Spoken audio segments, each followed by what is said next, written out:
Shqipëria renditet e 20 në botë për sa i përket kërcënimeve që i kanosen nga jashtë. Vendi është përmirësuar me 6 pozicione në krahasim me vitin 2024, që tregon një rritje të sigurisë dhe paqes. Sipas Normandy Index 2025 të përgatitur nga Shërbimi Kërkimor i Parlamentit Evropian, Kosova dhe më pas Shqipëria kryesojnë rajonin e Ballkanit për nivelin më të ulët të kërcënimeve strategjike ndaj paqes dhe demokracisë. Kosova renditet e 13 në botë dhe e para në Ballkanin Perëndimor për siguri strategjike. Shteti motor pozicionohet në mesin e 10% vendeve më të sigurta në botë. Direkt pas Shqipërisë vjen Mali i Zi, ndërsa Maqedonia e Veriut pozicionohet në vendin e 26.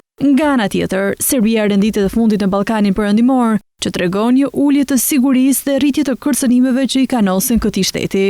Që nga fundi i luftrave ballkanike në fillim të viteve 90, Shqipëria ka bërë përparim të rëndësishëm në reformat politike dhe ekonomike, saqë u bashkua NATO-s në prill 2009 dhe hapi bisedimet me Bashkimin Evropian për anëtarësim në mars 2020. Shqipëria është një shembull i qartë i tolerancës dhe diversitetit fetar, thot indeksi. Pavarësisht kësaj, vendi ende përballet me pengesa të konsiderueshme ekonomike dhe demokratike, si dhe sfida të lidhura me proceset demokratike.